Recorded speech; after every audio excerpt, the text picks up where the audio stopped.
¿Alguna vez te has preguntado qué secretos esconde la realeza detrás de sus palacios dorados? La mayoría de la gente piensa que la familia real es perfecta, impecable, intocable. Pero la verdad es muy diferente. Porque detrás de esas coronas brillantes, detrás de esos protocolos estrictos, detrás de esa imagen de perfección, había reyes y reinas que amaban a personas del mismo sexo. Y algunos de ellos estuvieron dispuestos a arriesgar todo por ese amor. Lo que estás a punto de descubrir son historias que las monarquías prefieren olvidar. Amores prohibidos que desafiaron siglos de tradición. Reyes que eligieron el corazón sobre la corona. Esta es la historia oculta de la homosexualidad en la realeza. Y te advierto, va a cambiar todo lo que creías saber sobre los monarcas más poderosos de la historia. Cuando pensamos en la realeza, imaginamos perfección. Protocolos estrictos. Comportamientos impecables. Matrimonios estratégicos diseñados para fortalecer dinastías. Se espera que los miembros de la realeza sigan un conjunto de reglas cada vez que aparecen en público, e incluso en la privacidad de sus dormitorios. Esta es la razón por la que homosexualidad y realeza podrían parecer una pareja imposible. Pero la historia nos cuenta algo diferente. Porque a lo largo de los siglos, desde dinastías chinas hasta la realeza europea, ha habido monarcas que se enamoraron de personas de su mismo sexo. Y aunque la sociedad de su tiempo los juzgaba, aunque arriesgaban su trono, aunque podían perder todo, algunos eligieron el amor.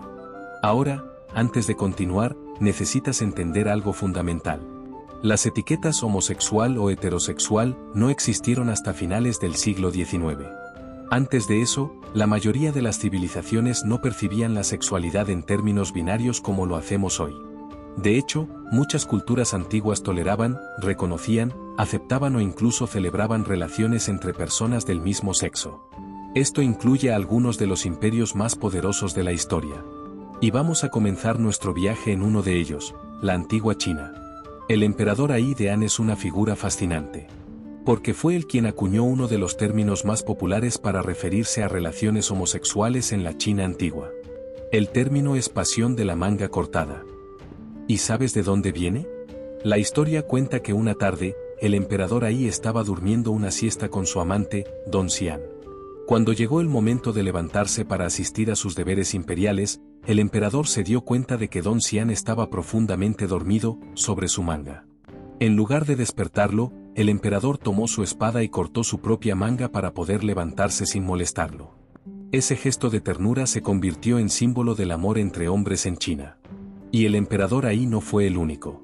La mayoría de los emperadores de la dinastía Han occidental tenían tanto esposas como compañeros masculinos. Y esto era completamente aceptado.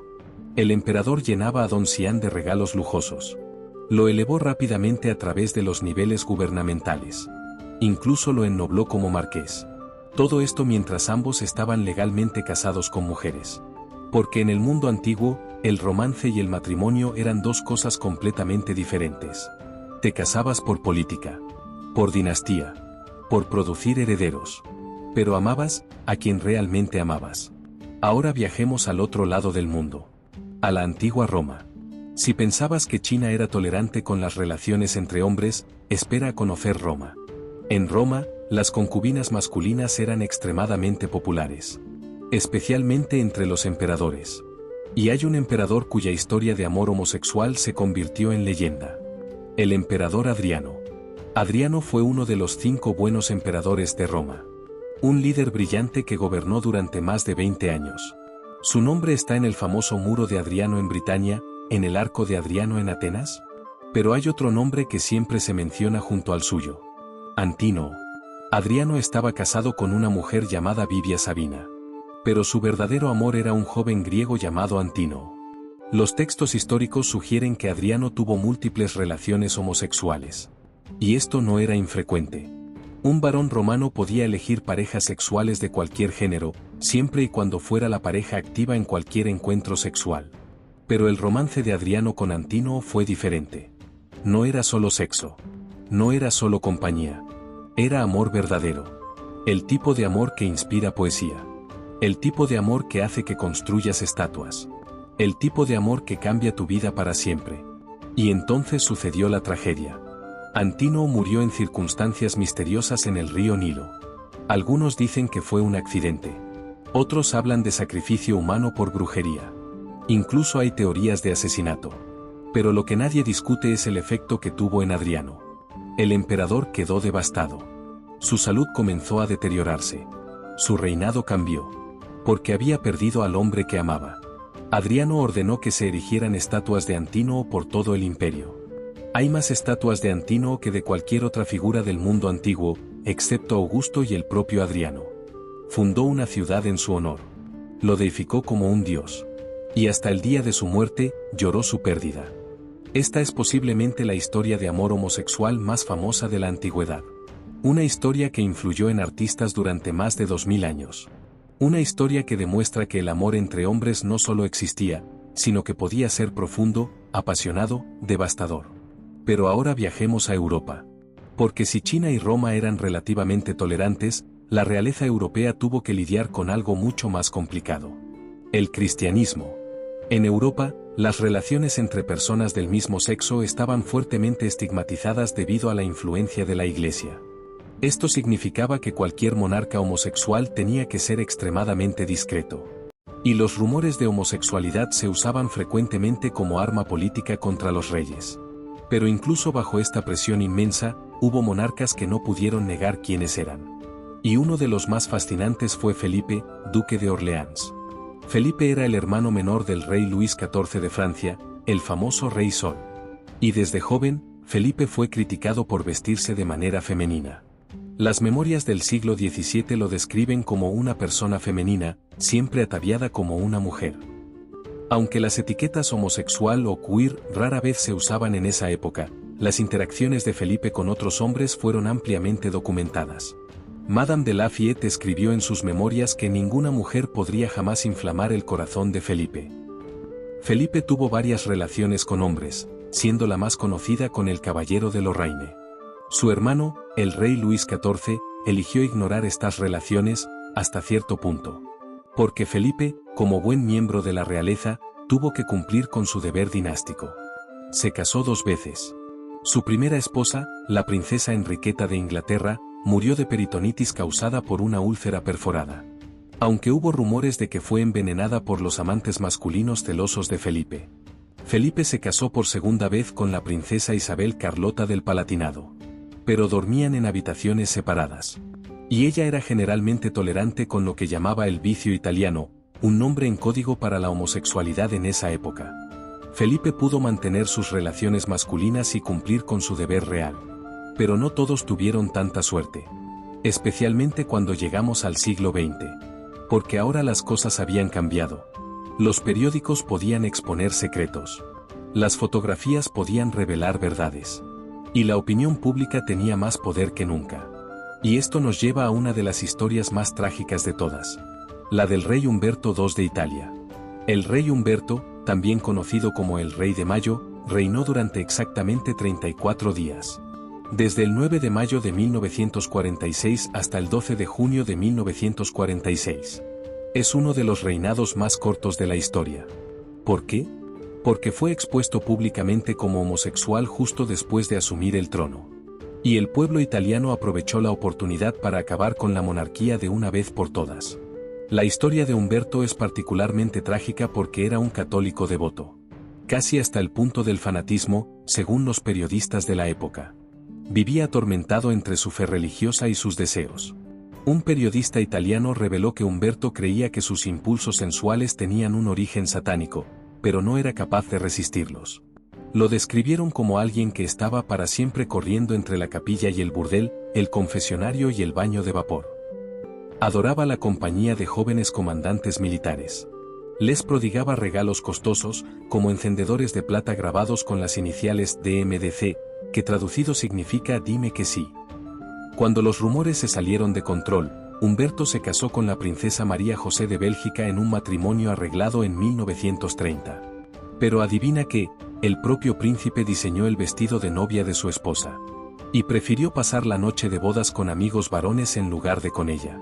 Durante 4 años, la pareja casada vivió separada, descuidando completamente su responsabilidad dinástica de crear un heredero.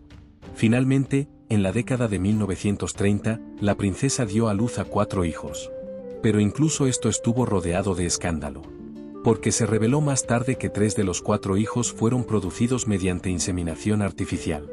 El ministro de Asuntos Exteriores italiano incluso dejó una nota en su diario sobre el segundo embarazo de María José. Me dejaron entender que el niño será de Humberto, sin la intervención de doctores o jeringas. Cuando Humberto finalmente asumió el trono después de que su padre abdicara, su homosexualidad fue expuesta públicamente.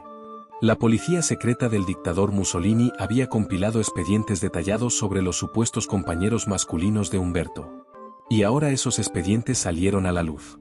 El pueblo italiano, que ya estaba cansado de la monarquía después de la Segunda Guerra Mundial, aprovechó esta revelación. Votaron para abolir la monarquía. Y Humberto se convirtió en el último rey de Italia. Se divorció de su esposa en 1946 y pasó el resto de su vida en el exilio. Murió en Ginebra a la edad de 78 años, lejos de su país, lejos de su trono, recordado más por su sexualidad que por cualquier cosa que logró como monarca. Estas historias nos hacen reflexionar sobre algo importante. Sobre el precio que la realeza tuvo que pagar por ser quienes realmente eran. Algunos, como el emperador Ai de China o el emperador Adriano de Roma, vivieron en épocas y culturas que les permitieron amar abiertamente, aunque fuera dentro de ciertos límites. Otros, como Felipe de Orleans, tuvieron que navegar cuidadosamente entre sus deseos y sus deberes, manteniendo sus relaciones lo suficientemente discretas para sobrevivir. Y otros, como el rey Humberto II, fueron destruidos por revelaciones que llegaron en el momento equivocado. Pero todos tienen algo en común. Eligieron el amor. A pesar de las consecuencias. A pesar del riesgo. A pesar de todo lo que podían perder. Y aunque los tiempos han cambiado, aunque las familias reales de todo el mundo están tratando de adaptarse a una sociedad más inclusiva, estas historias siguen siendo importantes. Porque nos recuerdan que la homosexualidad no es algo nuevo. No es una moda moderna como algunos afirman. Ha existido siempre. En todas las culturas. En todos los niveles de la sociedad. Incluso en los tronos más altos del mundo. Y aunque muchas monarquías prefieren olvidar estas historias, aunque prefieren mantener una imagen de perfección heteronormativa, la verdad es innegable. Hubo reyes que amaron a reyes. Emperadores que amaron a sus generales. Príncipes que arriesgaron todo por un amor prohibido. Y sus historias merecen ser contadas. No como escándalos. No como chismes. Sino como lo que realmente son, historias de seres humanos que amaron profundamente en circunstancias imposibles. Ahora dime, ¿conocías estas historias? ¿Sabías que tantos monarcas a lo largo de la historia fueron parte de la comunidad LGBT? La mayoría de la gente no lo sabe. Porque estas historias han sido deliberadamente omitidas de los libros de historia tradicionales, escondidas en las sombras, susurradas en lugar de proclamadas. Pero están ahí. Y merecen ser escuchadas. Si esta historia te sorprendió, si aprendiste algo nuevo, si te hizo ver la realeza con otros ojos, suscríbete. Porque tengo muchas más historias como esta. Historias que desafían lo que creemos saber sobre el pasado. Historias de amor, valentía y resistencia en los lugares más inesperados. Nos vemos en el próximo vídeo, donde seguiremos descubriendo los secretos que los palacios prefieren enterrar.